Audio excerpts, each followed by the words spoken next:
Hey guys, welcome back to Andy's Dinosaur Reviews, and today we have another brand new Mattel Jurassic World Dominion figure to take a look at. And as you can see, this is the third of the newer basic figures. We have already reviewed the Pyroraptor and Atrociraptor.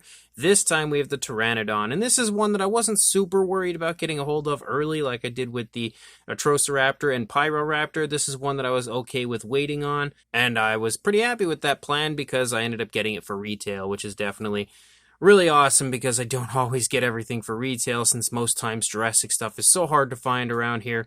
I end up having to resort to buying it from someone else, and luckily I didn't have to this time when it comes to, especially when it comes to the basic figures. Like most Mattel figures, I'll find usually for around retail, but the basic ones are really hard to find for me. They used to be real easy to find when they were actually at Kohl's, but now they're no longer there, so I really can't find these things ever anymore.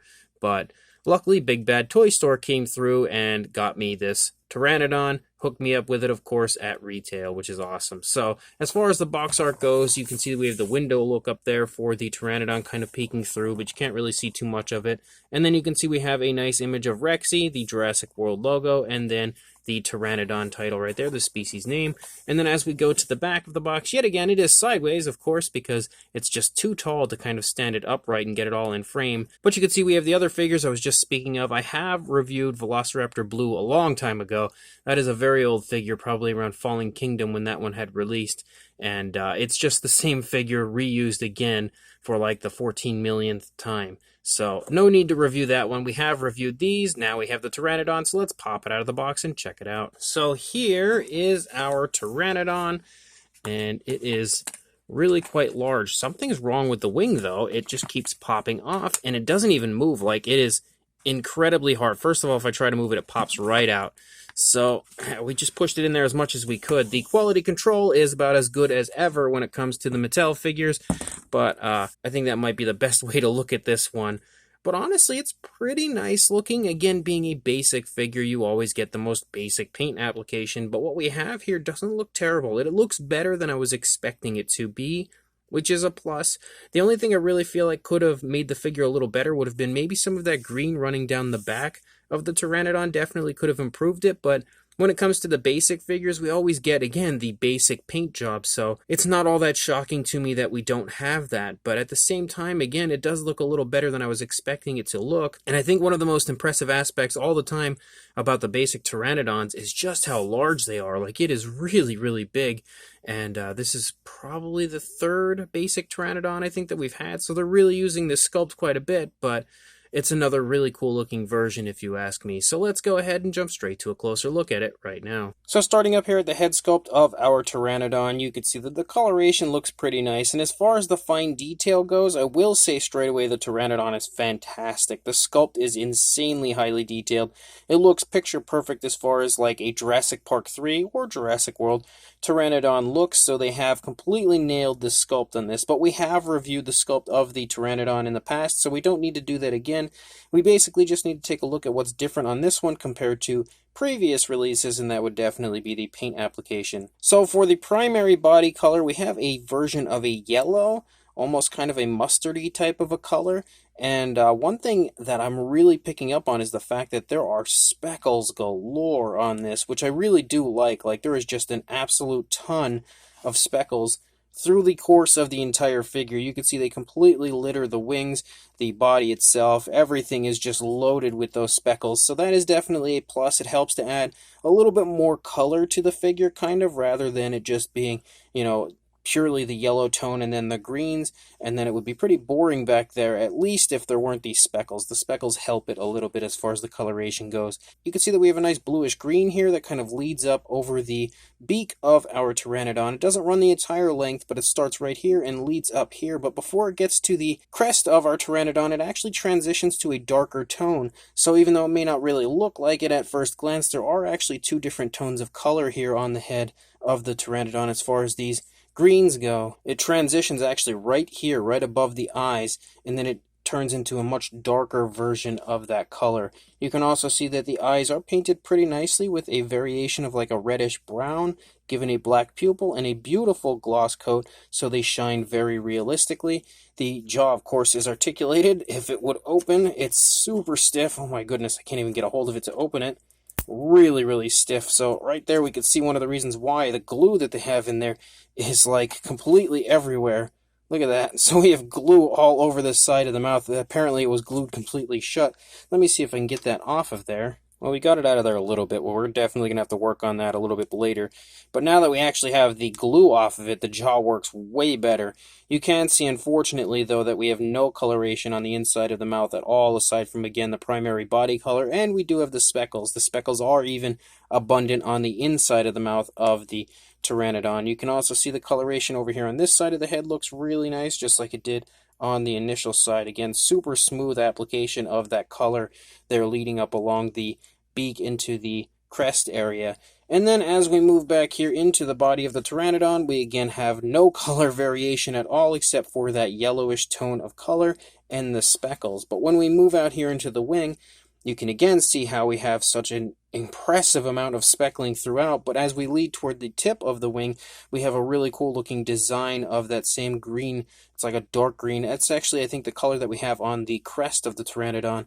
The color that's on the beak is a little bit of a lighter tone. It kind of designs all throughout the end of the wing, I would say about halfway through, maybe a little less than halfway, and you can see it just looks really nice, nicely applied. I like that the yellow kind of creeps through some of the green as well, which helps to add a bit of a realistic appearance, I think, to it. And you can see this side of the wing looks exactly the same pretty much as far as that design goes.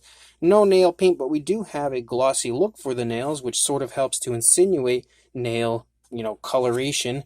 And then here on the underside, you really have absolutely nothing except for the speckles, which yet again are incredibly abundant. You almost have that green creeping through onto this side with the way it's been applied on that side. Not really over here, but definitely a little bit on the upper side and underside of this side of the wing. As far as like right here, and then right here, you can kind of see that green creeping over. But again, even though it's not the best Pteranodon that Mattel has released, it's not the most impressive, it is an incredibly sizable version of a Pteranodon with a fantastic sculpt and an okay looking paint application. As far as articulation goes on the Pteranodon, you again have the articulation of the beak, which we have already shown off. It can open really, really wide. You also have a really beautiful swivel in the neck. There goes the wing again. You have a beautiful swivel in the neck. The neck can go up, down, move around all over the place and completely swivel upside down if you would like to do that. So that articulation works beautifully. We do have articulation in the wings, although incredibly stiff. This side does at least work, whereas this side doesn't work really at all. It sort of moves a little bit, but there's something wrong with it. I don't know if there's like extra plastic in there. You can see it just doesn't look healthy. And then we have to push it back on, and it doesn't even really stay on very well, so it's kind of in. It'll be nice to display, but would be a total nightmare if you were attempting to play with it. And then you have articulation in the legs. They do move together. They don't move independently. You can see as I'm moving the one, I tried to show off the fact that the other kind of follows it. And that's really about it as far as articulation goes. Not really much else going on. I'm pretty impressed that it stayed standing right there. So we'll get a wingspan here for the Pteranodon. You are looking at about 16.5 inches or 42 centimeters, which is incredibly impressive. And then for a height, about I'd say about 9 3/4 or about 24.5 centimeters, somewhere in there. Now I just pretty much knocked everything over, but really, really impressive in the size department. And to show you that for a size comparison, there is Mr. Papo T-Rex, the Attack Pack Colovosaurus, and Robert Muldoon from the Mattel Jurassic World toy line next to our Mattel 12-inch basic, or it's not really a 12-inch basic, but we'll just say basic, Pteranodon, and you can really see again that size-wise, it is incredibly impressive. You can just basically take a look at it next to the Papo T-Rex right there, and that shows off how incredibly huge these basic Pteranodon figures are. I really don't feel like we need very many comparisons though, because again, I have reviewed this figure. This is like the third time now. So at this point, you probably already know what the size is of the basic Pteranodon if you are a Mattel fan. And I think the only thing we really needed to worry about would probably be the newer aspects of the figure. But still, again, incredibly impressive when it comes to its size. So this brand new Mattel Jurassic World Dominion basic Pteranodon is okay.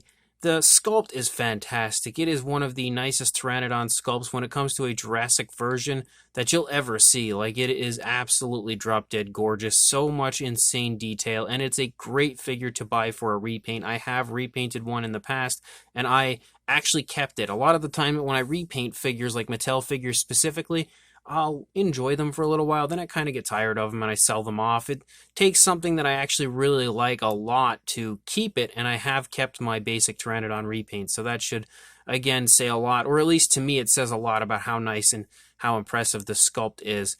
But also, again, I mentioned numerous times now that the size is incredibly impressive, so you have, beautiful sculpt, incredible size. The only thing that's not that great on this one is the articulation, because it's, a little bit messed up. We have the wing that doesn't work at all on the left side, and in fact, when I try to maneuver it, it just pops out, and that was a problem with the previous basic Pteranodons, but it's way worse on this newer one. And the jaw being glued shut was just kind of a surprise. I've never had that happen from a Mattel figure before, so that was kind of shocking to me. The paint job looks okay. Like, it's nothing to write home about. It's nothing amazing, and it's definitely not a paint job that somebody's going to probably look at and say, wow, that is a must-have Pteranodon. It's just, like the title tells you, basic. So the figure overall is a nice addition to the basic line. It's cool to have another Pteranodon, especially another varying color scheme of a Pteranodon rather than just a straight-up repack like we have with Velociraptor Blue 40 times over. But it's not the greatest figure in the world, and definitely not something that I must say you have to run out and buy. Though, if you are interested, I will include a link in the description to where you can purchase this on Big Bad Toy Store, where I purchased mine. So make sure you check that link, pick this up if you'd like to, and make sure you also like, comment, and subscribe, and I will see you in the next review. Thanks for watching.